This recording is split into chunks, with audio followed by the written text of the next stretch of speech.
Hong Kong Direct is your weekly racing roundup full of news, views, previews, interviews and special guests. And coming up on the show today, part one of a two-part special interview. We sit down with David Hall, chatting this week about his time in Australia before he made the move to Hong Kong. And of course, coming up at the end of the month, we're into Derby month. It's the BMW Hong Kong Derby. We chat about the field, who could still make the field as well after two legs of the four-year-old classic series. Excellent proposal winning leg one, the mile, and Healthy Happy taking out the second leg, the cup. Very warm welcome to the show. I'm Edward Jeune. Please say I'm joined this week by Sam Agars, racing writer for the South China Morning Post. And Sam, before we get on to the Derby itself, we'll talk about that in part two. It was a big night out for Zach Purton at Happy Valley on Wednesday. Certainly was, Andrew. 5 winners for Zach, and his biggest night in the saddle for quite some time, and definitely something he would have been pretty happy with Joe Moreira's sideline with suspension. Yeah, and there's some new names, I suppose, to a certain extent there at Happy Valley. I thought Hurry Gain was very good, and Everforce went back-to-back as well. So possible for some nice horses coming through the ranks there at the Valley. Yeah, definitely a pair of horses that Zach will be looking to stay with through the grades. Hurry Gain for Frankie Law certainly was impressive, and he looks like he's got plenty of upside. And the other key point, I suppose, about Wednesday night as well, there was no Joe Moreira, so Zach got to team up with John Size, who he hasn't done too often so far this season, but he certainly made it count. Yeah, he certainly did, winning on Wealthy Delight and Wind and Grass, both very well found in the market, but Zach was able to get the job done. Yeah, unfortunately couldn't quite make it 6 with Sabaquin, who was naturally a very well-backed favourite in the last, but still, 5 winners out of 9 rides. That's a pretty good effort by anyone's standard. Zach on to 70 wins for the campaign as well. All right, first up, we're going to chat to David Hall, who's ticking along the stable very nicely this year with 20 wins already. Ed Sadler caught up with David this week to chat about his time in Australia before he made the switch.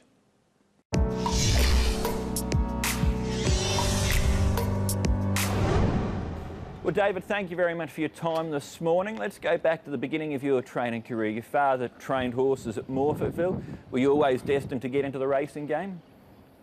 Yeah, I think so. From the time where I, got that little bit of a bug in the early teens, it sort of took control of your life from there. I think as a young boy, that apparently I was always wanted to be a fireman and a footballer, but once you got old enough to sort of appreciate what was happening in the backyard and probably starting to have 50 cents each way on something, then all of a sudden you get the bug and away you go.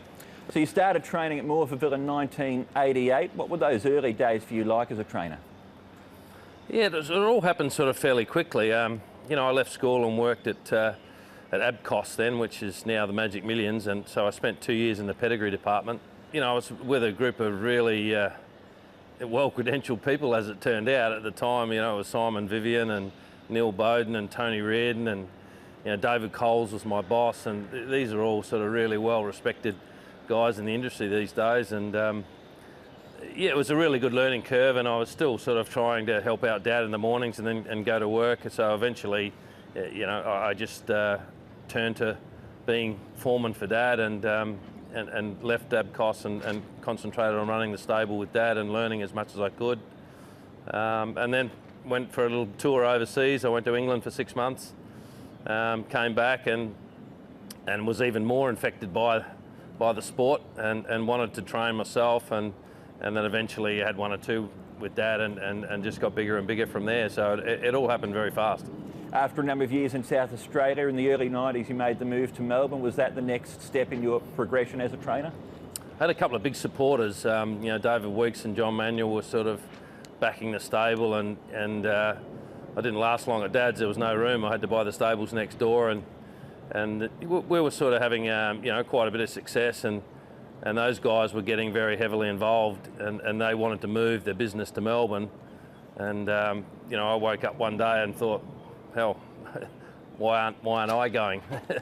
So that sort of developed. They were the instigators of it, and without their support, I probably wouldn't even be here today. Let's talk about some of the highlights from your time in Melbourne. First of all, the 1999 Melbourne Cup Carnival. Leading trainer, 8 winners, 1 each on Derby Day and Stakes Day, but trebles on Cup Day and Oaks Day, and that must have been one of the best weeks you've ever had as a trainer. Yeah, it's a funny, the Spring Carnival is something else.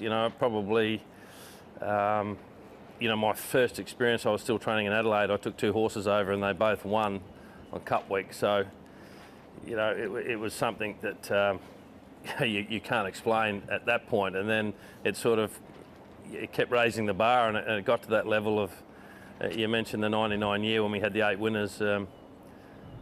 Yeah, in a way, it was probably a better achievement than winning the Melbourne Cup. I mean, the Melbourne Cup's the Melbourne Cup, and it's a piece of history and everything. But that actual week of the 8 winners, you know, it was a lot of hard work. It was just a really busy environment, and you know, you're under a lot of pressure, and you know, you're striving to do those sort of things, but to actually stand back there and achieve it, I think since I've been here 20 years, not quite 20 years, but you know, since that day, I don't think anyone's trained 8 winners since. So it tells you how difficult it is, and to be champion trainer for the week, you're up in the committee room afterwards with Bart Cummings and Peter Hayes and those sort of guys, and yeah, that was a really big achievement for me. And the horse that in Australia you will always be linked to is Makybe Diva. You trained her to win her first Melbourne Cup. What are your first memories of Makybe, David? She was just, you know, I was part of the whole story when, you know, John Foote bought the mother, and you know, she went through the ring as a foal and nobody wanted her, and when she finally turned up in Australia, you could tell why nobody wanted her. She was just like a big daddy long leg spider, you know. She was all frame and all legs, and she certainly didn't look like she was going to be an instant 2-year-old runner, that's for sure. But with her pedigree, we knew what they went out to buy. You know, they were buying sort of stout bred English pedigrees, and so she was always going to take a lot of time, which she did. We finally got her to the track, and you know, she was by no means the finished product, and you know, she got beat her first start and was very unlucky. And from that day onwards, we knew that, you know, she was something special. So what about Melbourne Cup Day 2003? What are your memories like of winning the race that stopped a nation? Yeah, once again, it was an unbelievable experience. I was sponsored by Tui's, and Tui's was sponsoring the Melbourne Cup, so I was fortunate enough to have the sponsors box which overlooked the mounting yard, so I had all my family in there. I had 3 runners in the race, so it was one of those you know, moments that you'll never forget. But Makybe Diva shot away. She's out by 2 lengths to She's Archie. Pentesting and Zagalia. Makybe Diva in front. She's Archie tries hard, but Makybe Diva wins the cup. She's Archie second. And about 6 months later, you then won the Sydney Cup with her before coming here to Hong Kong. Was that a high note to leave Australian racing on? Yeah, I think my last runner was actually in the Brisbane Cup with Pentastic, and he was, you know, quite unlucky, I think. So that would have been an even higher note. But oh, look, I think the Sydney Cup was a bit of an afterthought. We were a bit disappointed. You know, she got beat in the 1.5 mile race leading into that, and I sent her back to Melbourne, and Vinnie Hall, my cousin, galloped her for me and said, oh, you know, she's as good as she's ever been. He said, oh, if you wanted to send her back for the Cup, I can't give you any reason not to. Just because of her ability at the 2 miles, we thought it was a bit of a shallow race. I think she was obviously way below her best at that time, and she was still quite immature. You know, I sent her to the paddock after the Sydney Cup. She went up to Arrowfield to spell, and she put on 40 or 50 kilos. I mean, you know, she was still tired from the Melbourne Cup from that autumn prep. And she was still very much, you know, 12 months behind everything. You know, she took that long to fully mature, and then when she went down to Lee, she was a bigger and stronger mare. And you know, I said, I told Tony Sandix the best option is to send her to Freedman's, get her away from the city tracks and give her their country environment, and she might get a bit more longevity out of her. And she certainly did, and she just got bigger and stronger. And you know, even before the Caulfield Cup, the second time round for Lee, he was a bit concerned. He rang and said, you know, she hasn't shown me what she's capable of yet. I said, just wait till after the weekend, you'll see. I'll ask you the question that you would have been asked a million times as well too. It's famous that after that first Cup, you come to Hong Kong, she goes to Lee, as you say. To leave behind a champion, how does that sit with you now? Yeah, look, I don't think nobody could ever predict she was going to win 3 Melbourne Cups. So, look, it's great to still be part of it. You know, it'll be a good question down the track who was the trainer of Makybe Diva. It won't be mentioned as me probably, but you know, I'm sitting pretty well where I am. I mean, the decision to come here was, you know, David Hayes said to me, you know, you double your pay and half your workload, and you look at the way things are in Australia these days, you know, it's a much better place to be sitting here in Hong Kong and training than it is down there grafting away and finding it tough to get ahead. So I think it's the right decision, and you know, of course, it hurt to watch, you know, to see her win, and you're not there to be part of it, but you know, she was the one that got me here, and I was pretty happy about that. So next week, Ed will be chatting to David about his time here in Hong Kong. But Sam, that's probably the obvious place to pick up with them talking about Makybe Diva and the move here. David seems pretty happy with his decision. I mean, she was a mare of a lifetime, but this was a once-in-a-lifetime opportunity, I suppose. Absolutely, and look, no doubt he had some bittersweet afternoons once he got to Hong Kong, watching her go on to bigger and better things. But look, I guess that's the attitude you've got to take, isn't it? Be happy that the time that he did have with her, and I guess the opportunities that came from that. Yeah, you mentioned David Hayes in that chat as well, and it's funny that their careers and their lives, I suppose, have been intersected to a certain extent, because starting off in South Australia, I know you're a South Australian boy as well, is that he'd have been working, you know, under the shadow. I mean, that's, most of Australian racing was under the shadow of Lindsay Park, from the great Colin Hayes, David and Peter as well during that period. Yeah, and I guess so many very good trainers have laid a foundation in South Australia before doing what David did and moving on to Melbourne and really blossoming from there. And next week, you won't be here. I don't think you're here next week anyway, Sam, but we'll be talking about Hong Kong, his time here. David's already nearly 500 winners for his time here in the region, and he's had some nice horses along the way as well. Look, he certainly has. He's been a very consistent trainer in his time here. Absolute Champion's one that comes to mind. 3 Group 1s, probably one of the better horses that he's had in his time here. All right, so part 2 next week with Ed. Part 2 for us here on Hong Kong Direct. We're looking ahead to the BMW Hong Kong Derby. That comes up next.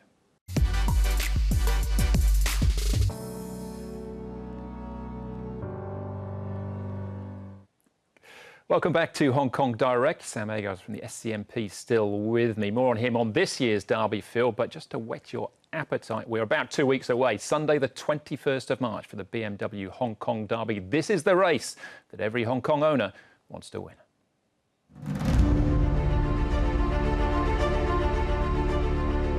Olympic Express, we thought he was good. He's kicked away. He's home in the Derby. Olympic Express 3 lengths clear. Precision tries hard. Dashing winner late in the fashion goes to Self-Split. Draws a length on her. Out wide of Beverly Green staying on. But Mosse wins with the Fitty Elegant fashion by the late burst. Floral Pegasus in front. Vital King lunges. Oh, close in the Derby. Vital King's lunged at Floral Pegasus. He's sticking to his guns, but Collection, here's Hong Kong's next superstar. Collection wins the 09 Derby in brilliant fashion. In the favourite, draws clear. Let Me Handle It goes to 3rd. But what a great season Ambitious Dragon's having. And there's Derby Glory. He's won its Golden 60, has joined Rapid Dragon in a thrilling Derby win and has beaten home Play.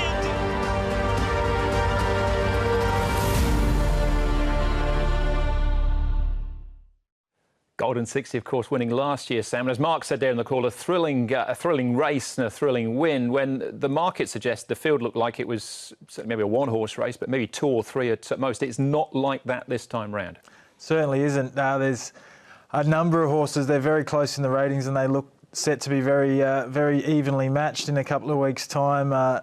Look, you've got Shadow Hero and Tourbillon Diamond, and then Russian Emperor, who was very good in the Classic Cup, who look to be leading hopes. All right, well, let's have a look at how the picture sits at the moment with the 14 highest-rated 4-year-olds.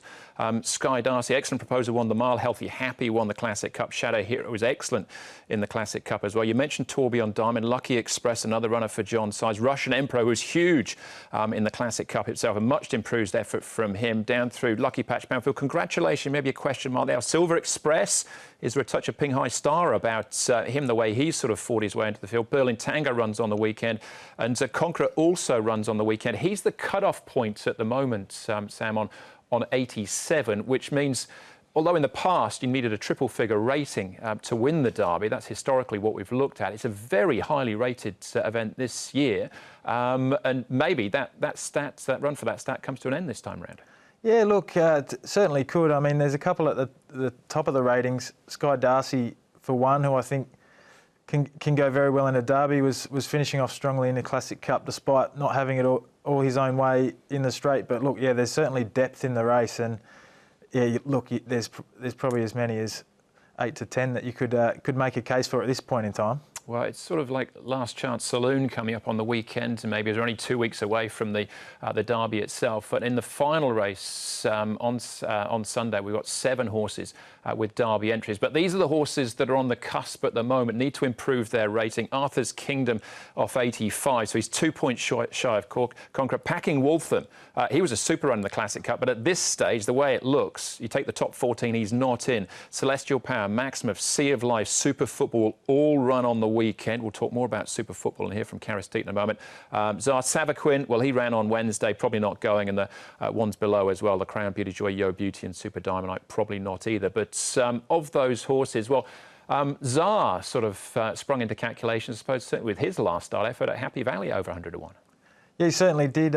Sort of worked his way into the race very nicely and ran on well for second. He's a horse that probably needs to win on a rating of 82, I believe. So he'll need a win or at least a very good second to get himself into calculations. And another horse coming from the Valley is Berlin Tango, and didn't have a lot of luck. So really looking forward to seeing what he can do, stepping back up to 1800 on the weekend. Yeah, and he got good form coming out of the UK. He's winning the Classic Trial at Kempton, also running behind Russian Emperor in the Hampton Court Stakes. Packing Waltham's an interesting one though, Sam, because at the moment he's not in, but he was an eye-catching run in the Classic Cup. He certainly was. He was 6th in the Classic Cup, which didn't get him a ratings penalty, which, yeah, look, might be to his detriment in the end, but look, there's a lot to fall into place as yet, and no doubt a few horses above him will probably clear out of his way. Yeah, well, that's, I suppose, what they're looking at and hoping for at the moment. Super Football, I mentioned him on the way through as well. He's won his last 2 starts, comes up in class now as a result of that. So Caris Teat will be jumping on board. Let's have a look at that field for Sunday. It is over the 1800 metres. Savvy Nine and Ho Ho Calm, they're the sort of the class angles, if you like, with the ratings. They've been there and done it. Butterfield coming out of the Panfield race last time out. Panfield will be heading towards the Derby. Assimilate, Berlin Tango, you mentioned Conqueror. So there you go. 87, that's the Derby cut-off at this stage. Chianti Monsters being consistent. Celestial Power has the Derby entry. Maximus, Sea of Life, Super Football, and Tsar we touched on as well. Keith Young will ride him, taking over Tony Picone with just the 1-1-3 on his back. So it's a fascinating contest there. Very open as well. Who are the names that jump off the page just looking at that final race on Sunday?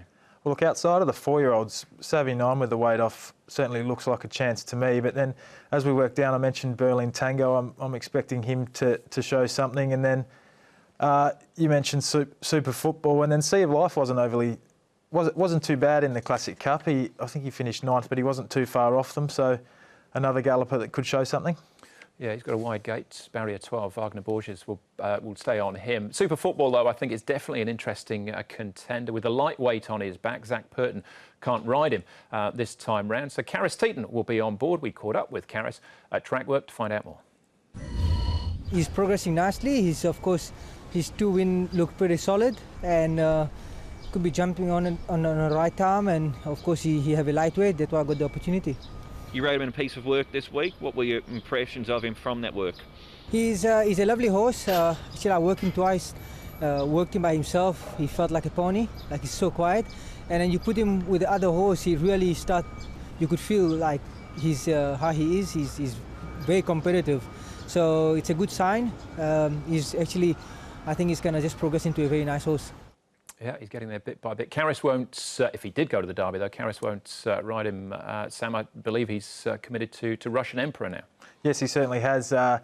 Probably the one ride coming out of that Classic Cup that was really up for grabs, and Caris was able to get his hands on it, and he'll be very pleased heading into the Derby. That's one of the leading hopes, I believe, and certainly one of the runners that will really relish to step up to 2,000 metres. Yeah, a bit of jostling going on as far as the rides were concerned. So Carrie's taking over on Super Football. Zach will ride in this race. I think probably worth a mention as well. It's Butterfield for Danny Jeune. The team have got a great strike rate between them. Probably a little bit disappointing that Panfield race last time out, but at his best, Butterfield will be competitive on the weekend. Yeah, certainly has probably been a bit inconsistent in Hong Kong, but as you said, his best could well be good enough to win. It just depends if there is a really progressive type in this race. Another one we haven't mentioned is Maximus, who was scratched just before the Classic Cup. I know trainer Tony Millard quite likes the horse. He was forced to sort of turn to plan B here on the way to the Derby, but he was quite bullish about the chances of this horse as well. He actually ran against Berlin Tango when they raced in the UK, beat him at Kempton when he was called Charez as well. So leaving Sunday aside, getting out your crystal ball for 2 weeks' time. This time last year, everyone was all over Golden 60. It looked quite straightforward. He won. It wasn't straightforward as it turned out. But who are you looking at the moment? Who are the key runners, do you think, for the Derby? Is there still, I know the picture's sort of still to settle a little bit, but who is on your shortlist? I guess the safe bets are Russian Emperor, who we know is going to get the trip and is in good form. Shadow Heroes won a Group 1 over 2,000 metres. Tourbillon Diamond should have no trouble with the distance. And yeah, the one I sort of keep coming back to at the moment is Sky Darcy. A little bit of a question mark over the distance, but it was probably a better run than it looked in the Classic Cup. Joe's stayed with the horse, so I think he'll definitely be one to watch in a couple of weeks' time. Yeah, he's got that big rating as well, hasn't he? Excellent proposal in Sky Darcy. My two at this stage without knowing the final field. Right, quick look at the Derby then coming up this weekend. We've talked about that final event. There's a good race coming up, a 1,000-metre dash as well. So we're off for 10 races, 3 races on the dirt as well. Happy Valley Wednesday night. Then it's a Saturday programme for us next weekend back at Sha Tin, a week out from the Derby. Great stuff, Sam. Great to have your company. Enjoy the action this weekend. We'll catch up soon.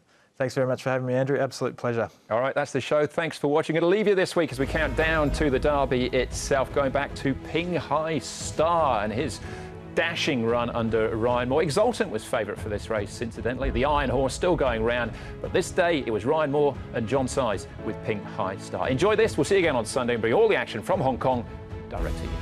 The Golden Age brings them into the home stretch. Legs pounding like pistons. Moved a length clear. Riven into the clear from Rocketeer Lockheed. Nothing I Like More. Singapore Sling descending down the middle. Exultants to the widest part of the track. The Golden Age keeps finding. Riven's within a half. Singapore Sling winding up. Here's Ping Hai Star emerging. Ping Hai Star racing up to Singapore Sling. They got to the Golden Age. Ping Hai Star tearing away with the Derby. John Size produces a masterpiece with Ping Hai Star.